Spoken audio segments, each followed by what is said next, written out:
Salut tout le monde, bienvenue à la première édition de They Call Me a Seeker, Suzy Queen. Cette semaine, pour débuter, j'aimerais vous parler de la différence de ce que c'est un Seeker et de ce que c'est un Truther. La différence est simple, mais à la base, quand on regarde comme il faut, ça risque d'être un peu mélangeant pour quelqu'un qui commence à se poser des questions, quelqu'un qui commence à être éveillé. C'est quoi la différence? Pourquoi un tel est bon, puis pourquoi un tel est pas bon, puis qui croire, qui ne pas croire? C'est sûr, à la base, ça dépend de vous, selon selon vos apprentissages dans la vie, selon vos lectures, selon votre feeling aussi, parce que c'est important de se sentir bien quand on commence à écouter un Seeker ou un Truther. Comment vous sentez? Est-ce que vous sentez comme ce qu'il dit là, je le sens pas, je suis pas bien, puis à force d'écouter la majorité du temps, vous ne croyez pas, ça sent comme c'est trop gros. Laissez-les faire, mettez-le de côté, passez à un autre. Il y en a tellement qui peuvent vous informer. De plus en plus au Québec, ici, moi, je vais vous dire, depuis 2010, moi j'ai commencé en mars 2010, alors que je commençais à faire des recherches sur les séparatistes, les gens qui étaient avec le Parti québécois, les gens qui étaient avec le Bloc québécois. Moi, c'est comme ça que ça a commencé. J'ai commencé ça sur Facebook, j'ai commencé à avoir des amis. Et accidentellement, je suis arrivée avec un Québécois, mais qui était européen, qui, lui, m'a emmené vers d'autres personnes. Il m'a envoyé quelque chose comme 2000 personnes en même temps. Là, c'était comme, mon Dieu, attends, déjà, c'est à peine, je sais comment fonctionne Facebook. Puis là, tout d'un coup, j'avais 2000 amis en même temps. C'était comme, oh mon Dieu, mais qu'est-ce que c'est ça? Comment qu'on fait pour gérer ça? Je les ai lus un après l'autre, tous les reportages qu'ils mettaient, les nouvelles internationales, puis tout ça. Puis là, en moi, ça a fait comme grossir ma passion sur la géopolitique. Bref, pour revenir à la question de base, c'est quoi la différence entre un Seeker et un Truther? Un Truther, c'est simple. Un Truther, c'est une personne qui va prendre les informations, comme monsieur, madame, tout le monde, dont moi ou même vous-même. On va aller chercher les informations, on va écouter des vidéos, on va aller lire des nouvelles, mais sur toutes sortes de sites internet, je sais pas, moi je donne un exemple, nouvelordremondial.cc ou je sais pas, l'autre journal ou peu importe, là, tout obsolète là, comme ça.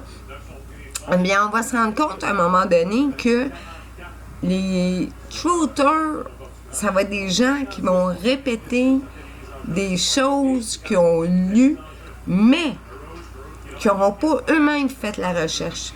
Et là, la différence avec un Seeker, lui, ce qu'il va faire, c'est qu'il va prendre la nouvelle, il va la lire, il va l'écouter, il va aller chercher plein de vidéos, de reportages, de nouvelles, de lectures.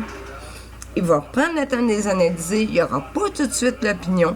C'est ça la différence. Un Truther, lui-même, il n'y aura pas d'opinion. Tout ce qu'il va faire, c'est répéter ce qu'il a entendu, puis il va vous le dire. Il ne prendra pas le temps de réfléchir. Un Seeker, lui, c'est le contraire. Il prend le temps de chercher.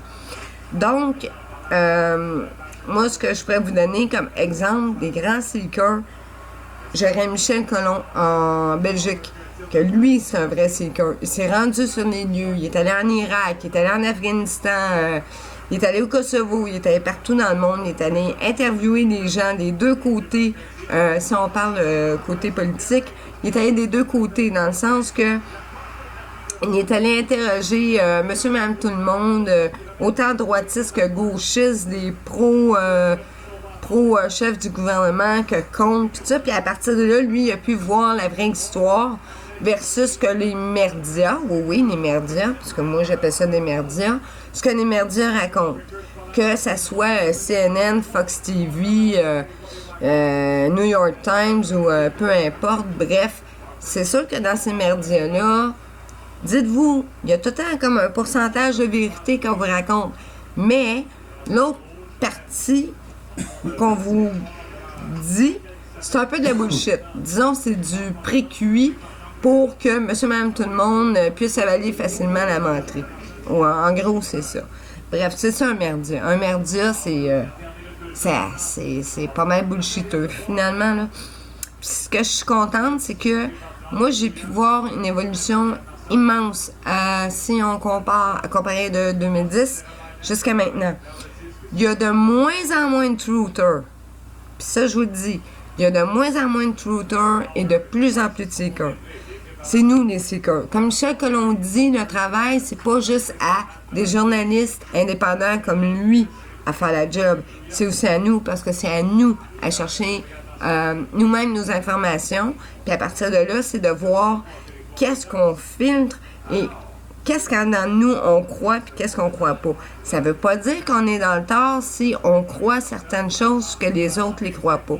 La seule chose qu'il faut faire, c'est apprendre à discuter en société sans commencer à se battre puis à se traiter de fou cul ou whatever. Non, ça c'est comme... Ça, c'est ça. Quand ça commence à s'engueuler de même, on sait c'est des truthers. Méfiez-vous des truthers, parce que les truthers, c'est des gens qui ne pensent pas. C'est pas des gens qui cherchent à comprendre la vérité ou qui... On dit vérité, mais dans le fond, c'est des connaissances. Moi, j'aime mieux utiliser le mot connaissance que vérité. Parce que vérité, ma vérité à moi versus votre vérité à vous autres, elle peut être différente. On peut être comme 10 personnes en même temps à être témoins d'un événement, mais pendant ce temps-là, pendant qu'on observe l'événement, moi j'ai ma vision, lui il a sa vision, l'autre personne en face de moi a sa vision. Je veux dire, bref, on a tous chacun nos vérités. Ça veut pas dire qu'on... Si le gars en face de moi, il l'a vu différemment, ça veut pas dire que lui, c'est un menteur pour autant. Bref, comprenez ce que je veux dire.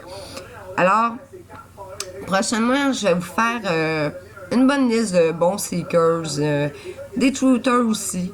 Bref, en fait, c'est ça. Ça va être ça, mes capsules. Ça va être de vous parler...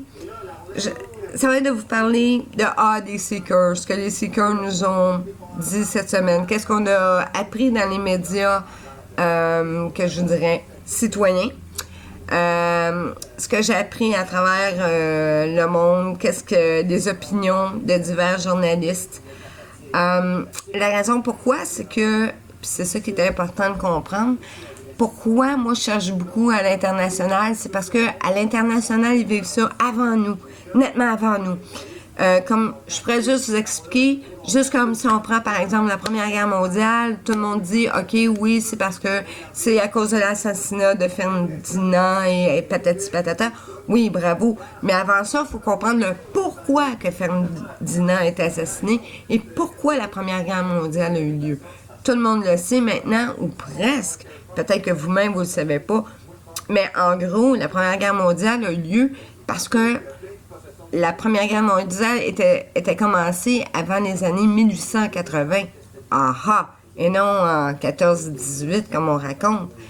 La Première Guerre mondiale, elle date de là. Pourquoi? Parce que ça a commencé en Afrique, au moment qu'on pilait les richesses naturelles. Ça a commencé avec les Français, les Belges, il y avait les Anglais, il y avait les Américains aussi. Souvenez-vous aussi, quand on a fait la déportation des Africains pour l'esclavage, puis tout ça, c'était pas pour rien, ça, là. Ça aussi, là, ça a fait partie de la Première Guerre mondiale. Faut comprendre aussi que quand une guerre commence, c'est pas... ça commence pas comme... Ah! Sur le coup, let's go, on part en guerre. Non, c'est des années et des années de préparation pour faire une guerre. Donc, comme je vous dis, écoutez, on parle de 40-50 ans, là, même, avant même que la Première Guerre mondiale a commencé. Bref, si vous vous posez la question où j'ai pu prendre mes informations, c'est très facile. Pour l'instant, je vous dirais, prenez le temps d'écouter justement la vidéo de Michel Colomb concernant la Première Guerre mondiale. Son vidéo, il m'a vraiment comme « Ouf! Ok, merci beaucoup, je viens d'apprendre énormément. C'est vraiment un merveilleux professeur d'histoire et de géopolitique, sincèrement. Puis ce que j'aime de Michel Colomb, c'est qu'il n'est pas tout seul. Il y a une équipe serrée autour de lui. Des gens compétents, des gens qui sont allés vraiment sur le terrain. On parle pas comme Alex Jones ou Alex Jones, lui, je vous dirais que lui, c'est pas un seeker, c'est un shooter. Il ne fait que répéter ce que bien des seekers ont cherché en passant. Si on prend la différence entre William Cooper versus Alex Jones, je veux dire, maintenant on comprend mieux pourquoi maintenant Alex Jones on le traite de COINTELPRO. C'est parce que Alex Jones a pris des informations de William Cooper, les a mis à son émission, il a passé pour le héros pour le 9/11, quand dans le fond c'était William Cooper qui avait cherché pendant des années. Ben ça, on appelle ça un COINTELPRO. Donc moi, perso, Alex Jones, je l'écoute pas plus que ça. Il y a des affaires que oui, c'est bien l'allure, qu'est-ce qu'il dit? Bravo, ok, t'as une belle équipe de recherche, mais ce n'est que du plagiat. Puis, je vais vous dire un bon secret, là. Pour moi, là, quand un truther est partout, sur les ondes, puis que ce gars-là, il arrive rien, posez-vous des questions. Si on n'y a pas mis des bâtons dans les roues, si on l'empêche pas de parler, si on ne muselle pas, posez-vous des questions, demandez-vous comment ça se fait que ce gars-là, avec autant, depuis si longtemps, le gars, il est encore là. Surtout aux États-Unis. Tandis que Michel Colomb, encore une fois, on vient de l'apprendre cette semaine, il a encore été bloqué en Suisse. En Suisse. Voyons, en Suisse, la Croix. Allô? La place est plus neutre. Il n'y a plus le droit d'y aller. Puis ça, personne n'en parle, là. Allez-y sur le site de Michel Colomb. Vous allez voir, c'est incroyable. Bref, voilà, c'était ma première chronique de They Call Me a Seeker, Suzy Queen. Faites attention à vous. Salut. Bye.